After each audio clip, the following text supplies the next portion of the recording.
My YouTube channel. So guys, आज chapter 1 class 9 का number systems पढ़ने वाले हैं। आज हम पढ़ने वाले हैं रैशनल नंबर्स, इरेशनल नंबर्स, ठीक है। और लोकेटिंग ये तो आज नहीं पढ़ूंगा, पहले रैशनल इरेशनल बताऊंगा और फिर पहले ये दोनों टॉपिक बताता हूँ। देखो, a number, what is a rational number. Rational number कहते किसको हैं? A number is called a rational number. एक ऐसा नंबर जिसको हम रैशनल बोलते हैं इफ़, अगर वो it can be written in the form of P Y Q, वो पी वाई क्यू के फॉर्म में है, और वे P and Q are integers, और जहाँ पे पी और क्यू क्या है, इंटीजर्स नंबर। इंटीजर नंबर तो आप लोगों को पता होगा किसे कहते हैं, इंटीजर्स जो कि नेगेटिव और पॉजिटिव दोनों रहता है। जैसे कि फॉर एग्जांपल के लिए बता रहा हूँ T4, ये सब इंटीजर्स नंबर है। नेगेटिव इंटीजर और पॉजिटिव इंटीजर दोनों होते हैं, दोनों मिला के इंटीजर्स नंबर कहलाते हैं। और Q equal to not zero, मतलब Q equal to not zero, इसका कहने का मतलब है कि नीचे में ज़ीरो नहीं होना चाहिए। अगर नीचे में ज़ीरो होगा तो फिर गड़बड़ हो जाती है, क्योंकि मान लीजिए फॉर एग्जांपल के लिए P की जगह हम 1 लेते हैं और Q की जगह जब 0 लेते हैं तो 1/0, और जब उसका रिजल्ट तो अनडिफाइन हो जाएगा, क्योंकि किसी भी अगर फ्रैक्शन का डिनोमिनेटर अगर 0 हो जाएगा तो उसका रिजल्ट अनडिफाइन हो जाता है, क्योंकि किसी भी नंबर को जब 0 से डिवाइड करते हैं तो उसका रिजल्ट अनडिफाइन आता है, ठीक है। समझ में आ रहा बात? इसलिए Q equal to not zero होना चाहिए। फॉर एग्जांपल के लिए रैशनल नंबर का क्या हो सकता है? 4/5, 5/6, 6/7, ये सब रैशनल नंबर है।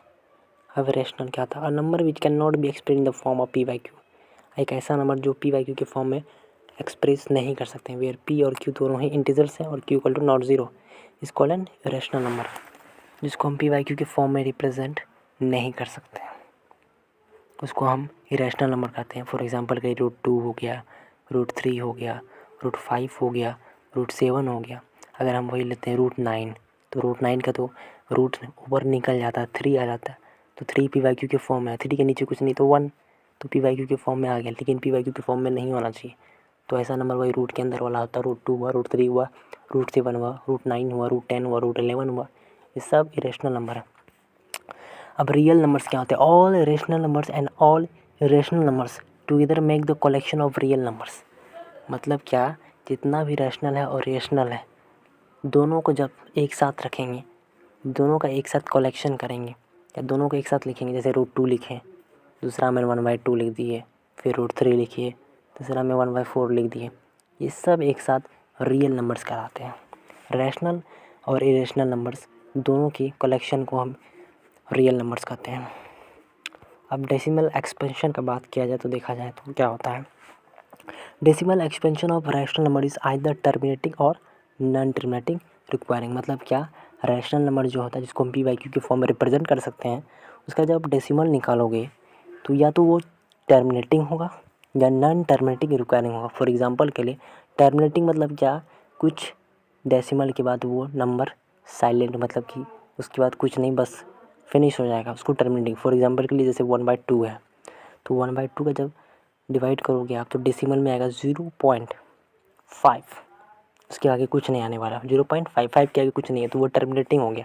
नॉन टर्मिनेटिंग रिक्वायरिंग का मतलब जैसे 1/3, जो इसका जब डिवाइड करोगे 3 को 1 से, तो उसका जो क्वेश्चन आने वाला है, ठीक है, वो क्या आ जाएगा? 0.3333, मतलब आते रहेगा। 3 क्या हो रहा है? रिपीट होते जा रहा है, तो वो रिक्वायरिंग हो गया।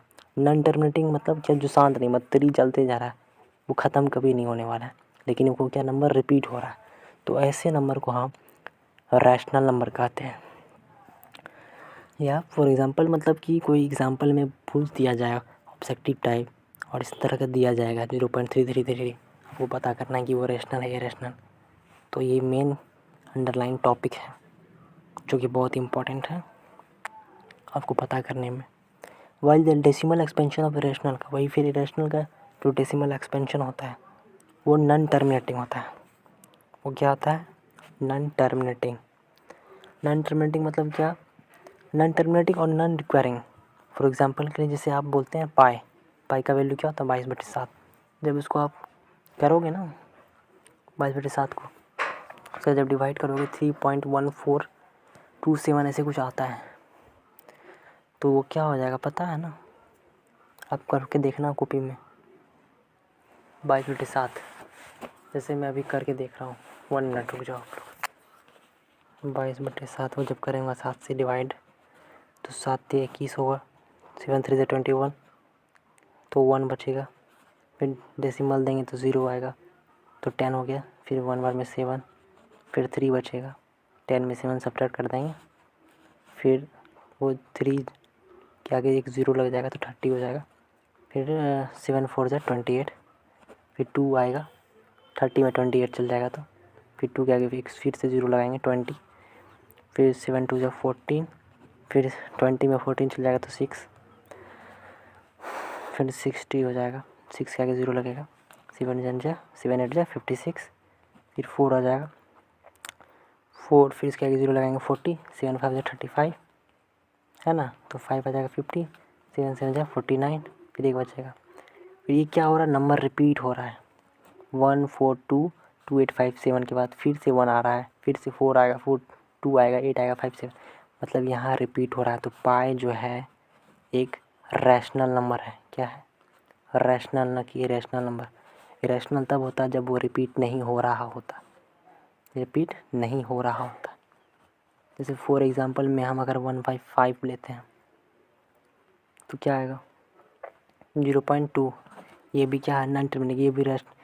ये भी क्या है, रैशनल ही है। इरेशनल का एग्ज़ाम्पल हम अभी ले सकते हैं। क्या बता रहे हैं हम आपको, जैसे 3/7 है तो क्या आएगा 0.4, फिर मतलब 30 हो जाएगा ना, तो 0.4 हो गया। 28 बचा 2, फिर 20 हो जाएगा 2, 7 2 जा 14, 6 बचा 60, 8 7 8 56, 4 40 35, 7 5 से फिर 50।